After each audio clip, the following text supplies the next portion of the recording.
प्यारे दोस्तों नमस्कार। मैं आपको शारदा माता के दौरे के बारे में बता रही हूँ। यह चैत में दुलहंडी वाले दिन लिया जाता है और इसको बैसाख में खोलते हैं। दोज हो, तीज हो, चौथ हो, जिसके जैसी इच्छा हो खोल सकते हैं। तो मैं अब इससे अन्न धन लक्ष्मी बहुत होती है। मैं आपको अब कहानी सुनाने जा रही हूँ। एक राजा था, उसका नाम नल था। उसके दमयंती नाम की रानी थी। एक दिन महल के नीचे एक बुढ़िया माई जो शारदा माता का डोरा बांट रही थी और कहानी सुना रही थी। वहाँ पर बहुत भीड़ हो रही थी।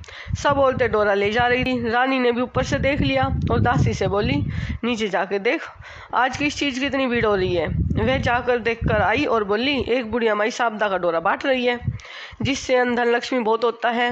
वह डोरा कच्चे सूत की 16 तार की 16 गांठ दे और हल्दी में रंग कर पूजा करके 16 नए जौ के दाने हाथ में लेकर शारदा माता की कहानी सुनाकर गले में बांधे। तब रानी ने भी डोरे की पूजा करके अपने हाथ में बांध लिया। जब राजा बाहर से आया तो डोरा देखकर बोला, रानी आज हाथ में क्या बांध रखा है। रानी बोली कि शारदा माता का डोरा है, बांध रखा है, इससे अन्न धन लक्ष्मी बहुत होती है। राजा बोला, तुम्हारे पास तो बहुत सारे गहने हैं, तो यह तुम्हारे गले में अच्छा नहीं लग रहा। तो रानी बोली, नहीं मैं तो इसको बांध दूंगी। राजा बोला, नहीं। राजा ने ऐसा कहकर रानी के उसमें से डोरा फेंक दिया, हार में से निकाल के। उस दिन राजा को सौंपन में शारदा माता बोली, राजा मैं तेरे घर से जा रही हूँ। राजा ने पूछा, तू कौन है। मैं बोली, मैं तो शारदा हूँ, इसलिए जा रही हूँ, तेरा धन कोयला हो जाएगा। सुबह उठकर जब राजा ने देखा तो सारा धन कोयला हो गया।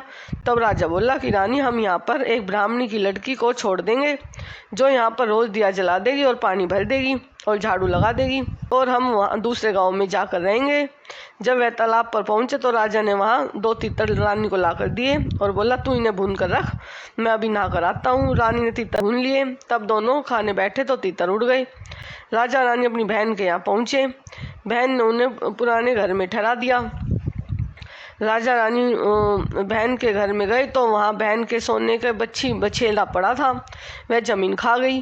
राजा रानी से बोला, यहाँ से चलो, नहीं तो हमारे से चोरी लग जाएगी। और वे वहाँ से चले गए। वहाँ से राजा के दोस्त के पास गए। उसने उन्हें पुराने महल में ठहरा दिया। वहाँ पर 1.25 करोड़ का हार खुट्टी पर टंगा हुआ था। वहाँ पर मोर बना था, वह हार निगल गया। तब राजा से रानी बोली, अपने यहाँ से भी चलते हैं, नहीं तो चोरी सिर लग जाएगी। रानी बोली, किसी के घर जाने के बजाय जंगल में लकड़ी काटकर बेचकर अपना पेट भर लेंगे। वह सूखे बगीचे में पहुंचे तो बाग हरा भरा हो गया। बाग का मालिक बहुत खुश हुआ। उसने देखा वहां पर एक स्त्री पुरुष सो रहे हैं। उन्हें जगाकर बाग के मालिक ने पूछा, तुम कौन हो जो 12 बरस का सूखा बाग हरा भरा हो गया। तो राजा रानी ने कहा कि हम मुसाफिर हैं, काम की खोज में आए हैं और वहाँ पर नौकरी करने लगे। रानी ने मालिन से कहा, मैं 4 काम नहीं करूँगी। एक तो झूठे बर्तन नहीं करूँ, एक बिस्तर नहीं बिछाऊँगी, एक झाड़ू पोछा नहीं करूँगी और एक दिया नहीं चासूँगी। बोले, कोई नहीं, तू खाली फूल की माला बनाकर बस बेच आया कर। वो बोली, ठीक है। वह बाजार में जाती रोज और बेच आती। एक दिन उनको ऐसे 12 बरस हो गए वहाँ पे रहते हुए। तो एक दिन वो जब फूल की माला लेके जा रही थी तो वहाँ पे गई तो उसने देखा एक बुढ़िया माई शारदा माता का डोरा बांट रही है और भाई कहानी सुना रही है। तो उसने पूछा, भाई ये क्या हो रहा है। तो सब ने कहा, भाई ये तो कहानी सुना रही है। तो बोली, मैंने भी बांधा था, मेरे राजा ने तो तोड़ के फेंक दिया था, उसी दिन से शारदा माता हमारे से नाराज है। रानी बोली, यदि शारदा माँ सच्ची है तो फिर हमारे पहले जैसे दिन लौट आएंगे। उसी रात राजा को पहले की तरह सौपन में आई एक स्त्री कह रही है, मैं जा रही हूँ, दूसरी कह रही है, मैं वापस आ रही हूँ। राजा ने दोनों के नाम पूछे तो आने वाली ने अपना नाम लक्ष्मी बताया और जाने वाली बोली, मैं दरिद्रता हूँ। राजा ने पूछा कि मुझे पता कैसे चलेगा। तब शारदा माता बोली, जब सुबह कुएं से जल भरने जाएगा तो पहली बार जौ निकलेंगे, दूसरी बार में हल्दी की गांठ, तीसरी बार में कच्चा सूत निकलेगा। फिर रानी शारदा का डोरा लेकर घर चली गई और वह शारदा माता ने उन्हें बहुत सा धन दे दिया। फिर राजा रानी बोले कि अब हमारे 12 बरस पूरे हो गए हैं और अच्छे दिन भी आ गए हैं, इसलिए हम अपने घर जा रहे हैं। तब मालिन ने उन्हें बहुत सा धन दिया। वहाँ से अपने दोस्त के यहाँ पहुँचे तो राजा ने उन्हें अपने महल में ठहराया। फिर राजा नल बोला कि हमें वहीं पर ठहरा दो जहाँ पर पहले ठहराया था।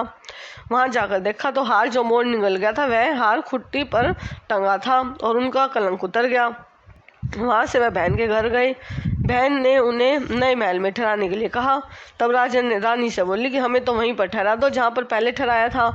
जब वह वहाँ पर गए तो धरती बच्ची निकल गई थी, वह दे दी। तो राजा रानी से बोला कि अब हमारे अच्छे दिन आ गए हैं। वहाँ से राजा रानी सरोवर के किनारे पहुँचे तो देखा दोनों तीतर पड़े हैं। वे समझ गए कि ये वही तीतर हैं जो उड़ गए थे। वहाँ से राजा रानी अपने महल की तरफ चले तो देखा कि जो दरवाजे टेढ़ा हो गया था वह ठीक हो गया। सोने की झारी आ गई, दातुन हरी हो गई। जो ब्राह्मण की बेटी दिया जलाने के लिए छोड़ गए थे उनको उन्होंने अपनी धर्म की बेटी बना लिया। उसको बहुत सा धन दौलत देकर उसका विवाह कर दिया और रानी ने शारदा माता का उद्यापन किया। 16 ब्राह्मणी जमाई, 16 चीजें दी, हलवे पूड़ी की रसोई बनाई। हे शारदा माता, जैसे पहले राजा को दिया वैसा किसी को मत दियो और जैसा राजा को बाद में दिया वैसा सबको दियो। कहते सुनते हुकारा भरते सारे परिवार को दियो, मानने भी दियो। और बाद में विनायक जी की कहानी कम है। इसके बाद विनायक जी की कहानी। एक मालिन थी, उसके 4 साल का एक लड़का था। मालिन की सासू से बहुत दुख देती थी। एक दिन सासू ने दोनों को घर से बाहर निकाल दिया। दोनों जने चलते चलते घने जंगल में एक पेड़ के नीचे बैठ गए। वहाँ पर एक गणेश जी का मंदिर था। दुनिया दर्शन करने के लिए आती और प्रसाद बांट जाती, जिससे उन दोनों का पेट भर जाता। वे दोनों भी गणेश की पूजा में लग गए। एक दिन मालन सोचने लगी कि हम भी जंगल से फूल लाकर पूजा की सामग्री और प्रसाद बेचेंगे तो हम भी पैसे वाले हो जाएंगे। उन दोनों ने वैसा ही किया। थोड़े दिनों में दुकान खुद की हो गई और गणेश जी की खूब पूजा पाठ करने लगे। धीरे धीरे उनकी बहुत कमाई होने लगी। अब उन्होंने मकान बना लिया और बड़ी दुकान खोल ली। वहाँ से राजा की लड़की रोज जाती थी। राजा की लड़की उस लड़के को देखकर मोहित हो गई और अपनी भाभी से कहने लगी, मैं इस लड़के से शादी करूँगी। तो उसकी भाभी कहने लगी, ये लड़का मालन का बेटा है, हम राजा हैं, इसके साथ विवाह करने से हमारी इज्जत चली जाएगी।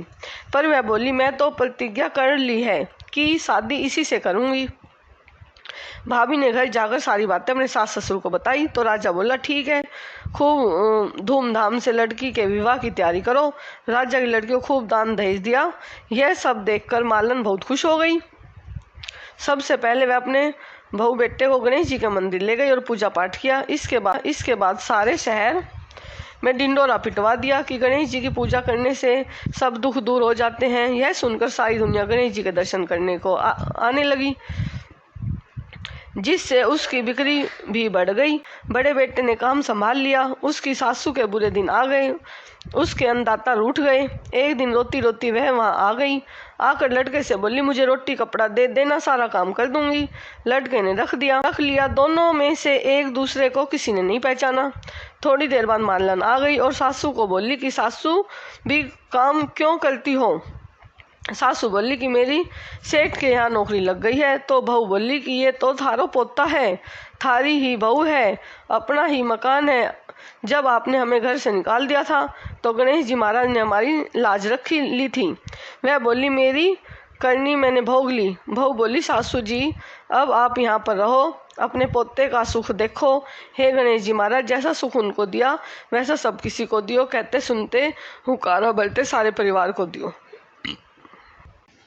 दोस्तों, कहानी पूरी हुई। वीडियो पसंद आई हो तो वीडियो को लाइक करना और आगे आने वाली अन्य वीडियो को देखने के लिए चैनल को सब्सक्राइब करना। धन्यवाद।